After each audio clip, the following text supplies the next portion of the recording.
Welcome to Behind the Scenes with Susie. Today we have the pleasure of interviewing actress Jane Widdop. She's a beautiful, talented actress, and she's a rising star and the star of the movie Angie Lost Girls. How are you doing today, Jane?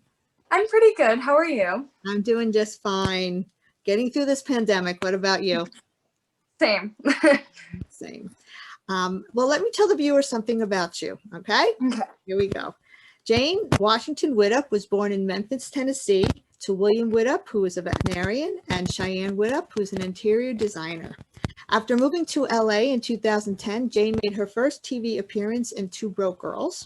She also appeared in many commercials, including two in the Super Bowl.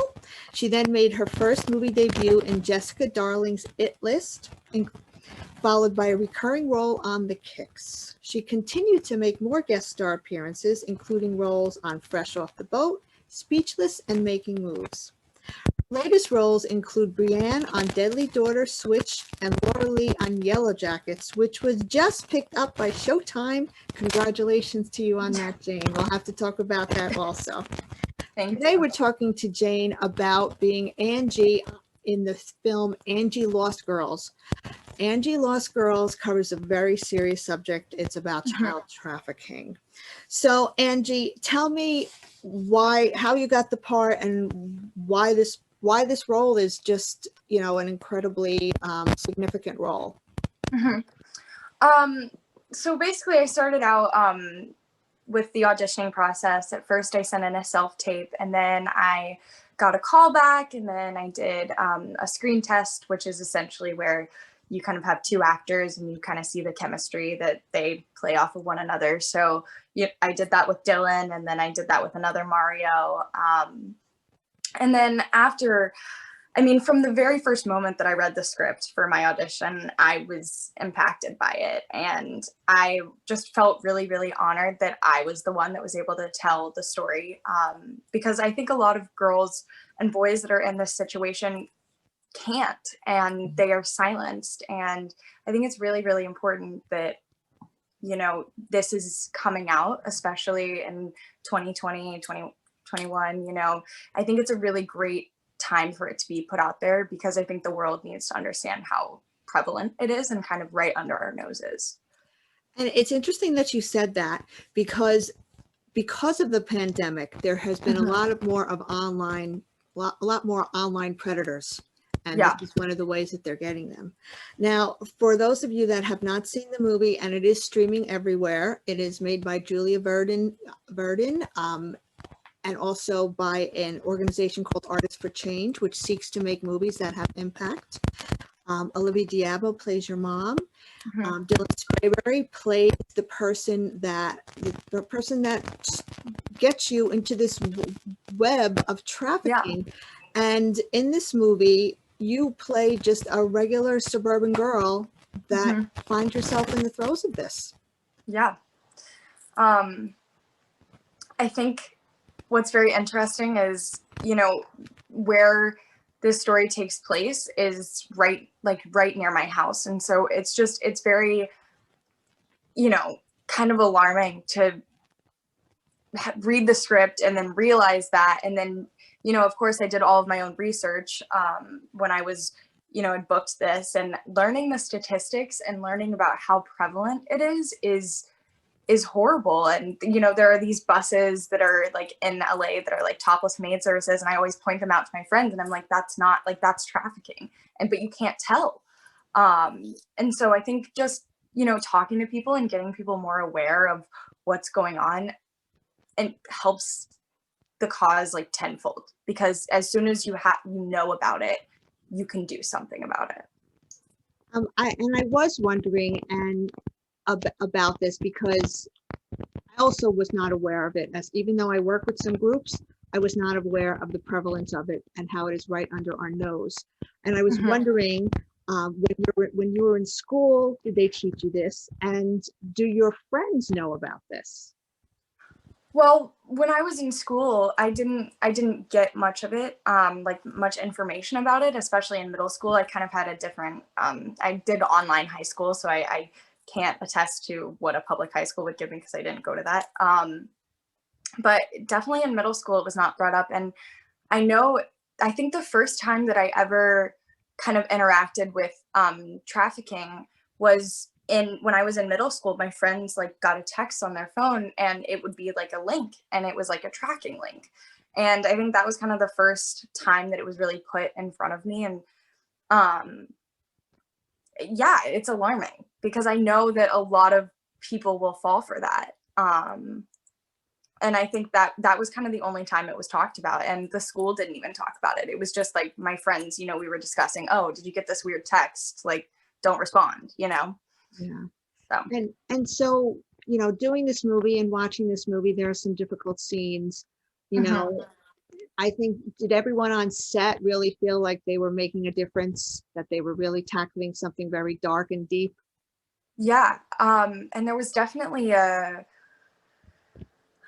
depth to being on set, and I think everybody could tell that and could understand when somebody needed space, when they needed their own time. And I also think that we just made it a really, really close-knit and uplifting environment.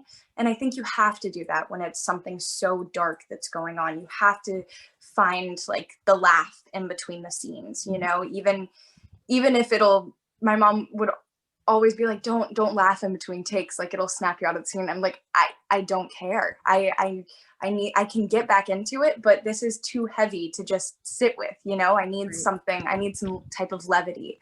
And I think the crew and the cast were just so kind to me and understood that it was not an easy thing. And I think really took care of me because of that. And I'm really, really grateful for that. Yes, well, it was a very difficult character to portray. And this leads me into something I read about you. I read that when you are trying to get into character, you come up with a playlist for the character. So did you have one for Angie?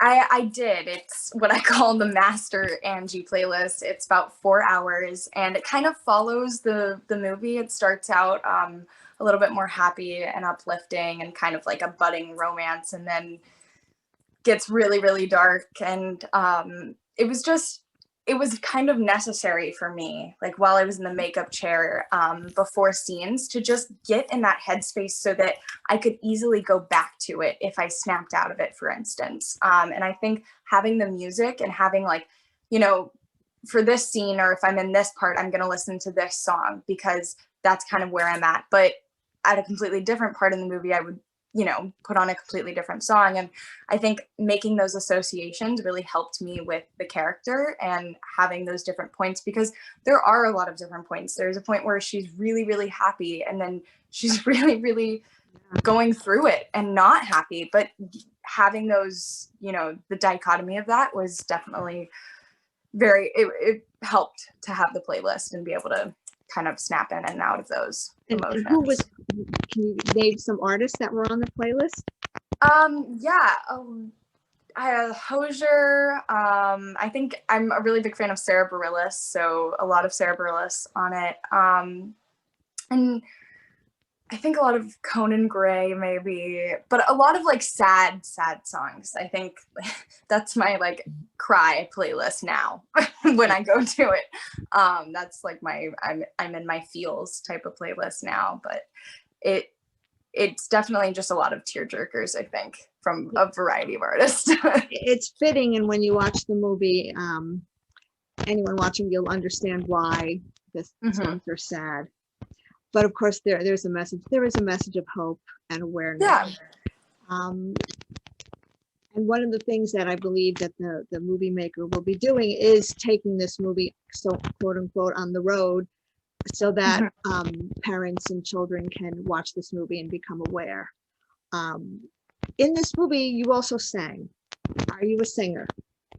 No, I do not do it regularly. I had to work a lot with my brother-in-law, who is an opera singer and a voice coach, and now is the headmaster of a school, but he thankfully took the time out to really help me with those moments. But it definitely was another aspect of the role that took me out of my comfort zone. I mean, there's a lot of obvious, that definitely, takes her out of her comfort zone. But I don't think a lot of people realize that the singing for me was one of the biggest kind of getting over that fear of hearing myself sing. But that I feel like that's a common thing for actors to kind of have that thing of not wanting to see themselves on the screen, which is weird, but.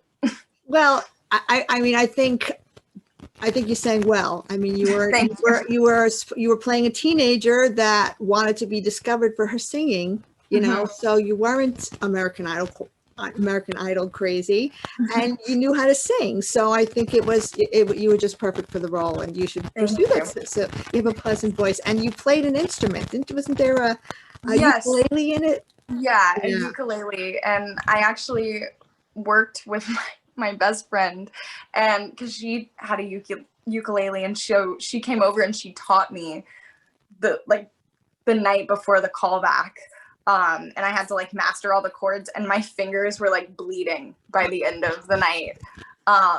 But I did it. I learned. I can fully say that I mastered ukulele overnight. You couldn't tell. I'm like, wow, she plays the ukulele. How many people play the ukulele? So pretty cool. Not a lot. That was just what I had on hand. They were like, we don't care what instrument it is. Okay. And my friend had a ukulele, and she was like, I can teach you how to play ukulele in a night. And I was like, perfect. That's what we're doing tonight. Wow, that's great. So everyone can watch Lost Girls and Angie Lost Girls. It's streaming everywhere, and I highly recommend it. Jane, you do a great job with Dylan Sprayberry plays Mario, Olivia Diabo and Randall Bentoncoff play your parents. Yeah. And then we had Anthony Montgomery playing one of the detectives. Lucy Light was in there, correct? Yeah. She's in it. Who am I missing? Your girlfriends. Who were some of your girlfriends? Oh, not girl. They weren't girlfriends, actually. There's Lindsay, and then Georgia Willow, and then the person that plays Ida. I'm blanking on her name, but she was amazing to work with, and she was definitely. I felt like I was able to, you know, because she would be like really terrible to me on screen, and then in between we would be laughing with one another. But it was nice to be able to have someone that was older than me but had a lot of experience in that, and I really enjoyed working with her as well. Yeah, the cast was very good, and yes, there were very mean people in this movie. Yes. So, all right. So, aside from Angie Lost Girls, Yellow Jackets has been picked up by Showtime. I know you can't say a lot about that, but can you tell me who you play in this show? I play a girl on a soccer team. I'm kind of like the Jesus-loving girl on the show, and it's about a girls soccer team that their plane crashes and they end up in the wilderness, and it has an amazing cast attached to it. Ella Purnell, Juliette Lewis, Christina Ricci, Jasmine Savoy, just amazing actresses that are attached to it. And it's like, I think there's 2 male series regulars, and I think all of the rest are women. So at the table read, it was just so many women, and it was amazing to just have that. That's not seen a lot in LA, you know. It isn't. So it isn't. It was really empowering. That's good. I'm definitely watching that. It just looks so good. And speaking of watching, so I think we're all, and I know this for a fact, everyone is binging more because we're at home. And I've gone through Dead to Me and Emily in Paris. Yes, I did Emily in Paris. What have you been watching? Well, I binged all of Criminal Minds, which I feel like was my biggest like Netflix binge achievement for the pandemic, because that is a lot of seasons.